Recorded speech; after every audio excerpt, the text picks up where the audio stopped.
दोस्तों global warming के हवाले से अभी पीर को एक रिपोर्ट अक़वाम मुत्तहिदा की जानिब से जारी की गई, जो कि इंतहाई खौफनाक रिपोर्ट है। ये माहौलियाती आलूदगी के हवाले से है और ज़मीन पर इसके क्या असरात होंगे या हम अपनी आने वाली जो नस्ल है उसके ख़िलाफ़ खुद किसी साजिश का हिस्सा है। इस हवाले से आज की हमारी ये वीडियो है। वाटसन गिल आपकी खिदमत में हाजिर है। इन्फो वर्ल्ड टीवी पर हम आपके सामने अपनी वीडियोस लाते हैं, मालूमाती वीडियोस। मेरी दरख्वास्त है कि आप हमारे इस चैनल को सब्सक्राइब कीजिए और अगर हो सके तो इसे बेल आइकॉन भी प्रेस कीजिए ताकि हमारी जो नई वीडियो है वो आप तक पहुंच सके। Intro governmental panel on climate change के हवाले से, यानी IPCC जो है उसने एक रिपोर्ट जारी की है जिसमें ये इंकशाफ किया गया है कि इस सदी का जो दरमियाना हिस्सा है इसमें हमारी समुद्र की जो सतह है वो 2 मीटर बढ़ जाएगी और सदी के आखिर तक ये जो सतह है ये 5 मीटर तक पहुंच जाएगी। यानी आप इस तरह से ले लें कि जो ममालिक जो या उनके वो हिस्से उन मुल्कों के जो समुद्री सतह से नीचे हैं वो किस्से पारीदा बन जाएंगे, या यूं कह लीजिए कि वो नेस्त और नाबूद हो जाएंगे और कभी आने वाली नस्लें पड़ा करेंगी कि वहां पर कभी कोई मुल्क हुआ करते थे। ये खौफनाक सूरत हाल है। और ये देखें कि ये जो रिपोर्ट है इसके मुताबिक ये सारी जो चीज़ें हैं ये अपने वक्त से पहले हो रही हैं। 2015 को पेरिस में कॉन्फ्रेंस हुई थी, उसमें जो हदफ दिए गए थे कि इस साल में ये होगा, उससे 10 साल पहले ही हमारी ज़मीन जो है वो तबाही की तरफ चल पड़ी है। जो बैन अवी अदारों की ताज़ा तरीन रिपोर्ट है उस हिसाब से वो बता रहे हैं कि गैसेस का अखराज जो है बहुत तेज़ी के साथ जारी है और 1 दिहाई में ये दर्जा हरारत जो है ये तमाम रिकॉर्ड तोड़ सकते हैं। अक़वाम मुत्तहिदा ने इस रिपोर्ट अक़वाम मुत्तहिदा की जो रिपोर्ट है ये 48 सफ़हात पर मुश्तमिल है। इसे इंतहाई ख़तरनाक करार दिया गया है। ज़मीन की सतह का जो दर्जा हरारत है जो गुज़श्ता कोई 100-150 साल पहले अगर उसको एक मुआवजा किया जाए तो जो हमारे आखिरी जो 20 साल हैं, या ये यूँ कह लें कि जो 2001 से लेकर 2020-21 तक वो इंतहाई ख़तरनाक और सख्त गर्म तरीन साल गिने जाते हैं। यानी 150-200 साल की तारीख में अगर आप देखें तो जो हमारे गुज़श्ता 10-20 साल हैं वो इंतहाई गर्म रिकॉर्ड किए गए हैं। और गुज़श्ता जो 5 साल हैं ये तो बहुत ही ज़्यादा गर्म तरीन साल थे। हालिया बरसों में सतह समुद्र में जो इजाफा देखने में आया ये 1901 से लेके और 2021 तक अगर आप देखें तो ये बहुत ज़्यादा वो है बुलंद है समुद्र की सतह। दुनिया में ग्लेशियर्स जो हैं उनके पिघलने का सिलसिला बहुत तेज़ी के साथ जारी है। आपने देखा होगा हमारे पास हमारी ज़मीन पर 2 किस्म के ग्लेशियर्स हैं। एक ग्लेशियर्स जिन्हें हम पहाड़ी ग्लेशियर्स कहते हैं जो पहाड़ों पर होते हैं, पहाड़ों की चोटियों पर वो ग्लेशियर्स भी पिघल रहे हैं। और दूसरी किस्म जो है हमारी जो नॉर्थ पोल में अंटार्कटिका में जो ग्लेशियर्स हैं उनके पिघलने का सिलसिला भी बहुत तेज़ी के साथ जारी है। और वो ये इंसान के पीने के पानी के बहुत बड़े ज़ख़ीरे हैं जो तबाही की तरफ चल पड़े हैं।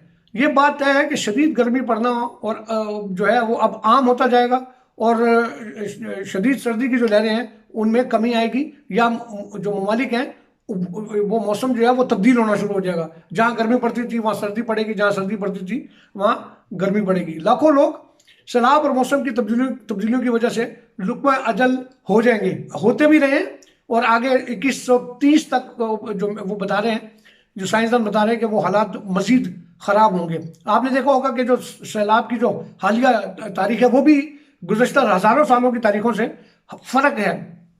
इंडिया में, बांग्लादेश में, पाकिस्तान में, चीन में, अभी आप देखें यूरोप के अंदर ही बरतानिया, जर्मनी, बेल्जियम, नीदरलैंड, ये अभी 2-4 हफ्ते पहले जो सैलाब आए और सैकड़ों लोग इनमें मरे हैं।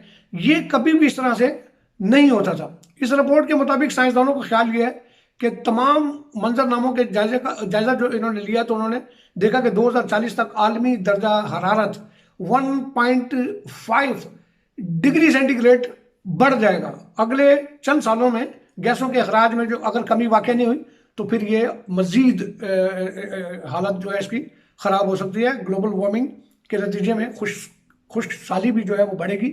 और दुनिया के ममालिक में जो जंगलों में आग लगने की जो वाक़यात हैं उनमें भी तेज़ी आ रही है। जैसे कि आप देख रहे हैं कि अभी यूनान में, तुर्की में, कैलिफोर्निया में जंगलों में आग लगी हुई है।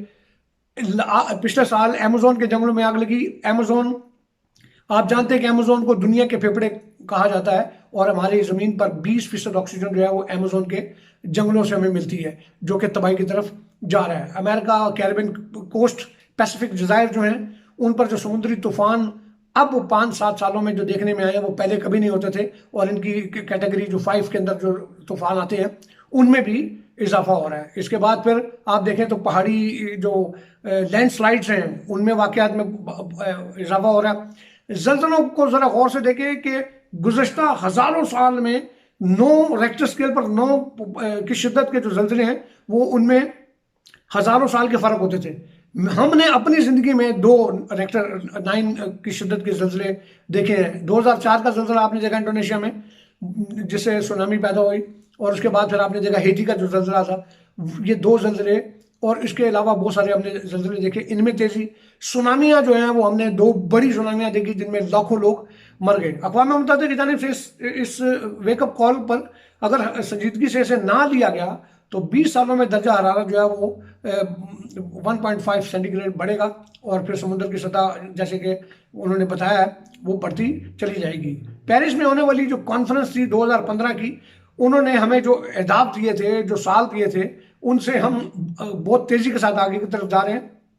और वो अहदाफ जो उन्होंने दिए थे कि हमारे समुद्र की सतह 2 मीटर बुलंद होगी, वो था 2050 तक का, लेकिन अब साइंसदान कह रहे हैं कि 2040 में हो जाएगा। यानी हमारी तबाही जो है वो उससे पहले हमें नजर आ रही है। फ्लारी मेसन डेलमोट, जो कि एक मारूफ क्लाइमेट साइंटिस्ट हैं, उन्होंने बताया है कि जो ग्रीन हाउस जो गैसेस हैं उनके हवाले से हम वहाँ पर भी पीछे हैं, कहीं इन चीज़ों को रोक नहीं पा रहे हैं, और हालात जो है वो बहुत तेज़ी के साथ ख़राब होते जा रहे हैं। एक और मारूफ साइंटिस्ट हैं डॉक्टर तस्मिन एडवर्ड, जो कि इस रिपोर्ट की मुसन्निफा भी हैं। वैसे तो 200 लोगों ने मिलकर इस रिपोर्ट को बनाया। वो बताती है कि जो अंटार्कटिक आइस शीट है उसके पिघलने का अमल जो है उसमें तेज़ी देखने में आई है, और ये बहुत खौफनाक है, क्योंकि समुद्र की सतह जो है उससे बड़ी तेज़ी के साथ बढ़ेगी। अगले ये जो कमिंग अक्टूबर है, इसमें ग्लासगो में एक बैन अवी कॉन्फ्रेंस जो है वो हो रही है, और इस पर वो हमें और बताएंगे कि क्या हो सकता है। अपने आने वाली नस्ल को हम क्या देकर जा रहे हैं, इसका फैसला हमें खुद करना है, क्योंकि इन तमाम खौफनाक हालात के जिम्मेदार हम इंसान हैं। हमने तो अपना वक्त जैसा कैसा करके गुजार लिया, लेकिन हमारे जो बच्चे हैं, उनके जो बच्चे हैं, हम उनको एक खौफनाक माहौल देकर जा रहे हैं। मेरी दरख्वास्त है आप लोगों से, अपनी ज़ात में, यानी मैंने तो तय सोच लिया है कि अगर मैं किसी तरह से भी माहौल की आलूदगी में को रोकने में अगर कोई अपना किरदार अदा कर सकूं तो ज़रूर करूंगा। पानी बचाएं, जो फॉसिल जो मटेरियल हम इस्तेमाल करते हैं, पावर जिसे हम कहते हैं, उनको कम से कम यूज़ करें और कोशिश करें कि माहौल को की आलूदगी को कम करने में अगर हम कोई किरदार अदा कर सकते हैं। बहुत बहुत शुक्रिया, थैंक यू।